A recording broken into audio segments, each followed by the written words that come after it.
कृष्ण करे तो रासलीला, हम करे तो करेक्टर ढीला। वाह जी वाह। तुम्हें है हिम्मत रास करने बराबर। रास में प्रवेश भी ब्रह्मादि देवों को प्राप्त नहीं होता है। तुम उस रास की तुलना अपने चरित्र से कर रहे हो जो पूरा की जीवन चरित्र ही नहीं। असो उन्होंने बना दिया सो बना दिया। पर आजकल के लोग देखो बड़े मजे से अपने ब्याह में शादियों में खूब ठुमका लगा लगा खुश होते हैं। आज के बाल बच्चे खुश होते हैं कि हम देखो कितना बढ़िया। बड़ी भारी अज्ञानता है। रास को समझिए। रास को समझना खैर ये तो है ही नहीं किसी के बस की बात, पर इतना तो समझ लीजिए कि ये साधारण जगत का काम नहीं है। ये जो एक परम जगत है, जो अध्यात्म का लोक है, अध्यात्म जो जगत है, प्रेम जगत है, ये उसकी कथा है। ये साधारण जगत की कथा नहीं। साधारण जगत के लोग प्रेम जगत नहीं समझ सकते। केजी का बच्चा पीएचडी की पढ़ाई नहीं समझ सकता।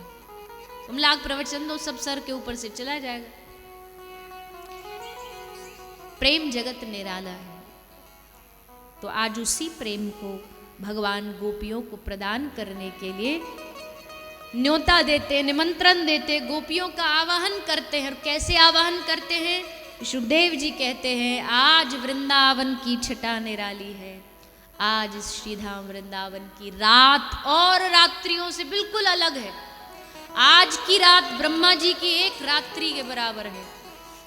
तारात्रि ही, एक रात्रि होती तो एक वचन होता, तारात्रि मतलब बहुत सारी रातें आज रास में आके एकत्रित हो गई। सब रातों ने सोचा कि ये शरद पूर्णिमा की रात क्यों आनंद ले, हम भी लेंगी, इसलिए सब रात्रि आके शरद पूर्णिमा की रात में सम्मिलित हो गई। शरदोत्फुल्ल मल्लिका, शरद में कहाँ से मल्लिका के पुष्प खिल गए। पर आज ये जो धरती है, रास की धरती, यहाँ ज्ञान विज्ञान सब फेल हो जाते हैं। यहाँ कुछ भी हो सकता है। अजी चांद ही बिसरी नभ की गैल, सूरदास बाबा कहते हैं जब कृष्ण की बांसुरी बजी ना तो चंदा अपना रास्ता भूल गया, राइट जाना कि लेफ्ट जाना, कुछ नहीं पता, रास्ता ही भूल गए चंदा मामा। सीधा वेणु की ध्वनि पूरे ब्रह्मांड को पार करती करती मुरली धुनी वैकुंठ गई। देवताओं के सिंहासन हिल गए कि आज कुछ अद्भुत होने वाला है। सब देवता अपना अपना विमान लेके तैयार होके रेडी होके आ गए, क्या पता हमको भी चांस मिल जाए। सब तैयार होके आकाश मार्ग में विमानों पर विराजमान है। हम आज इस दिव्य रस को कम से कम देख भर तो लें, चलो एंट्री नहीं मिले दर्शन तो कर ले। सारे ब्रज में सुंदर वातावरण छा गया, चारों ओर मन को मथने वाली सुंदर सुगंधित वायु चलने लगी। कृष्ण का पीतांबर उस वायु में हिल रहा है, जिसको देख करके कामदेव भी आके पछाड़ खा के गिर पड़े। ऐसा आज का ये सुरम्य सुंदर दिन है। कामदेव के पास नारद जी गए। नारद जी तो कौतुकी है ना, नारद जी ने सोचा चलो थोड़ा आनंद लिया जाए। तो नारद जी गए। कामदेव को लगता था मुझे कोई जीत नहीं सकता, मेरे समान कोई शक्तिशाली नहीं है इस दुनिया में। ब्रह्मा जी तक को मैंने नचा, और सही बात है, काम से कोई जीत नहीं पाया। तो नारद जी आ गए। नारद जी ने कहा, अरे भैया कामदेव, तुम बड़े शक्तिशाली, तुमसे जीतना तो बड़ा, पर राम जी के सामने तुम्हारी दाल नहीं गली।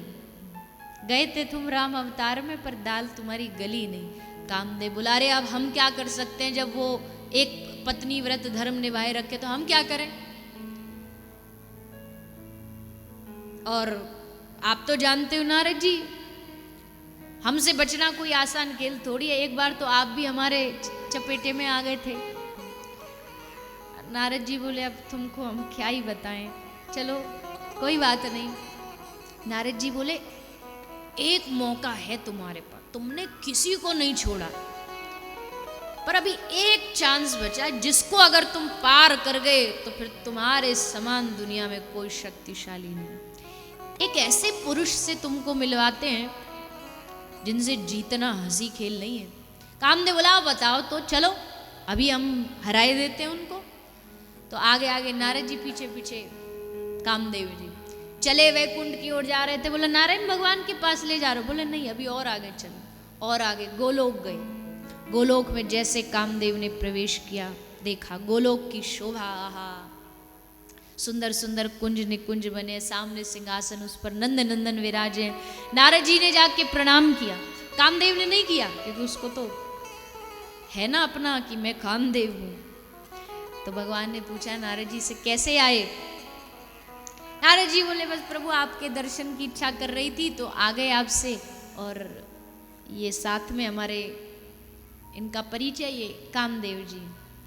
भगवान ने हंस के कहा इनको कौन नहीं जानता, ये तो सारे विश्व को हरा दे। अब किसी अभिमानी का अभिमान और बढ़ाना हो ना तो उसकी दो चार बड़ाई कर दो तो एकदम गुब्बारे जैसा फूल जाएगा कि हाँ देखो भगवान ने भी कह दिया हमको तो कोई हरा ही नहीं सकता। नारद जी ने कहा कि प्रभु इनको लगता है ये विश्व विजयी है। भगवान ने कहा सही तो लगता है, इनसे कौन जीत सकता, सचमुच विश्व विजयी है, इनसे कोई नहीं जीत सकता। नारद जी ने कहा पर प्रभु इनको बड़ा मन हो रहा आपके साथ युद्ध करने का। सबसे तो ये एक एक हाथ लड़ लिया और इन्होंने सबको पछाड़ भी दिया, पर आपसे अब इनकी इच्छा एक बार युद्ध लड़ा जाए। जैसे कहा नारद जी ने, भगवान बड़ी जोर से ठाका मार के हंसे। पूरा गोलोक प्रभु की हंसी से गूंज उठा। हमसे युद्ध करने आए हो? सखियां हंसी, श्री राधा रानी हंसी, सबकी हंसी छूट पड़ी। कामदेव बोला हाँ बिल्कुल आपसे युद्ध करने आए और आपको हरा करके देखना हम विश्व विजयी बनेंगे। ठाकुर जी बोले अच्छा ये बता किले का युद्ध लड़ेगा कि मैदान का?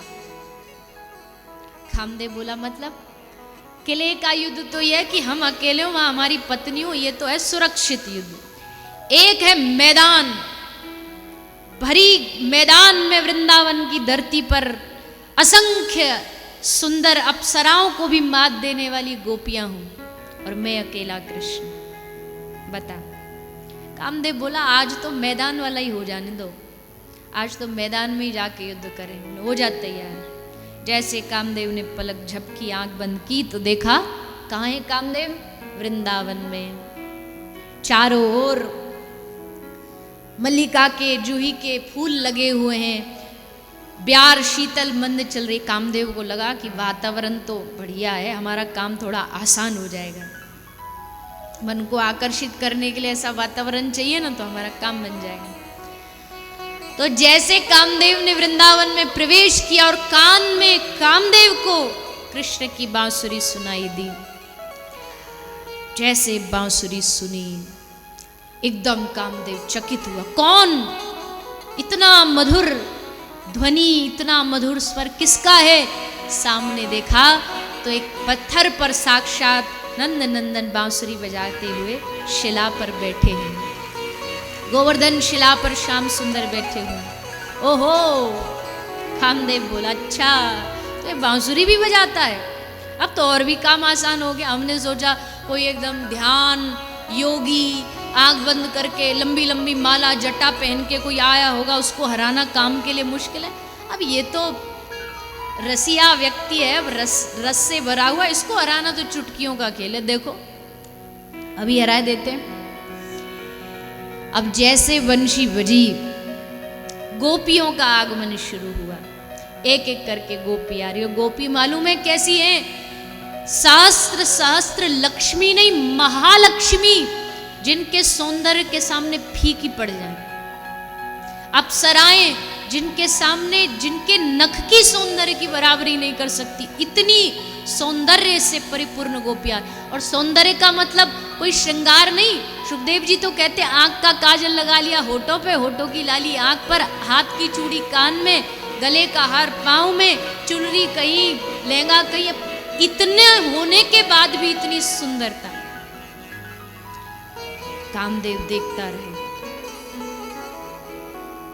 गोपियां धीरे धीरे धीरे धीरे सब नजदीक आ गए। प्रभु की बंशी बजती जा रही है। कामदेव घबरा रहा है। अब थोड़ा थोड़ा कामदेव को लग रहा कि कुछ तो बाण उसने निकाले, बाण निकाल के भगवान के ऊपर काम का बाण चलाया, पर ये क्या, ये तो मधुर मधुर हंस रहा है, कुछ फर्क ही नहीं पड़ा इसको। कामदेव को लगा मेरी शक्ति कैसे क्षीण सी होती जा रही है, कैसे खत्म सी होती जा रही है।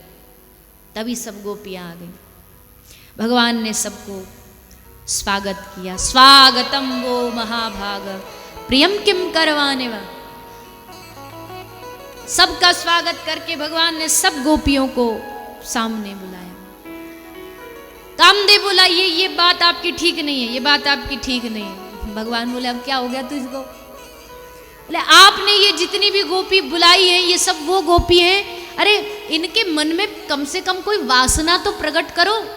सीधी सादी घर से आ गई, आकर के आपके सामने आकर के उपस्थित हूं, अब ऐसों पर मैं कैसे अपना प्रहार करूंगा?